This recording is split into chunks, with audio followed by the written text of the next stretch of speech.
Electrical சைக்கிளாச்சே எப்படி wiring பண்ணணும் அப்படிங்கிற கவலையே வேணாங்க. ஏன்னு பார்த்தீங்கன்னா வயரிங் எல்லாமே இன்பில்டாக பண்ணியே வந்துடும். நம்ம ஜஸ்ட்டு பேட்டரியை வந்து இந்த போர்ட்டில் கனெக்ட் பண்ணிட்டாலே போதும். ஜஸ்ட்டு ப்ளக் அண்ட் ப்ளே தான்.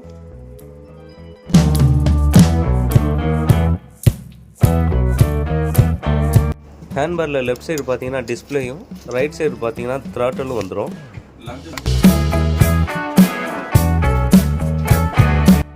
அந்த குட்டி பாக்ஸை ஓப்பன் பண்ணோன்னு பார்த்தீங்கன்னா உள்ளே வந்துட்டு ஒரு டேஞ்சர் லைட்டு, அப்புறம் வந்துட்டு பேக் சைடு வந்துட்டு ரிஃப்ளெக்டர் லைட் இருந்தது.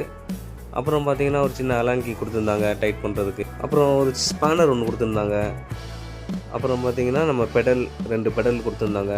அப்புறம் வந்துட்டு அது எப்படி நம்ம மாற்றுங்கிற ஒரு வாரண்டி கார்டு, அந்த மேனுவல் புக் கொடுத்துருந்தாங்க. இது வந்துட்டு நம்ம பேட்டரியை வந்து சார்ஜ் பண்ணிக்கிறதுக்காக ஒரு சார்ஜர் ஒன்று கொடுத்துருக்காங்க. இப்போ ஹேண்டில் வந்து ஃபிட் பண்ணுறது என்னென்னு பார்த்தீங்கன்னா அந்த ஒரு 4 அலங்கியை மட்டும் கலட்டிட்டு இப்போ அந்த ஹேண்ட்பாரை வச்சுட்டு அப்படியே டைட் வச்சிட வேண்டியதுதான்.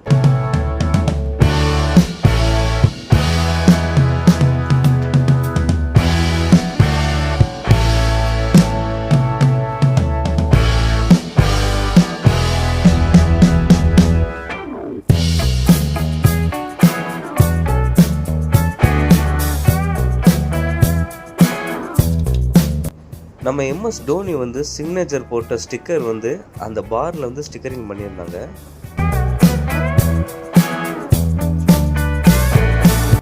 நம்ம சைக்கிளே பார்த்தீங்கன்னா ஒரு 4 கீ கொடுத்துருக்காங்க. அதில் வந்து 2 கீ வந்து பேட்டரியை வந்து லாக் பண்ணுறதுக்காக, இன்னும் 2 கீ வந்து நம்ம வண்டியை ஸ்டார்ட் பண்ணுறதுக்காக.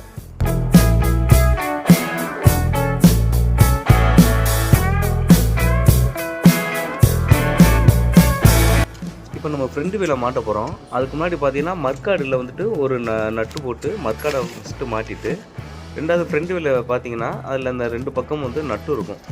அதை வந்து கலட்டிடணும். கலட்டிட்டு அந்த டிஸ்க் பிரேக் பார்த்தீங்கன்னா ரைட் சைடு வரும். அதனால டிஸ்க் வந்து ரைட் சைடு இருக்கிற மாதிரி வச்சுக்கிட்டு நம்ம அப்படியே வீலை மாட்ட வேண்டியதான். இப்போ என்னென்னா அந்த வீல் மாட்டக்கூடிய பாரில் வந்து ஒரு சின்ன கம்பி இருக்கும். அது பெண்ட் ஆகாமல் இருக்கிறதுக்காக அதை கலட்டி விட்டுட்டு நம்ம வீலை வந்துட்டு அப்படியே செட் பண்ணிடணும்.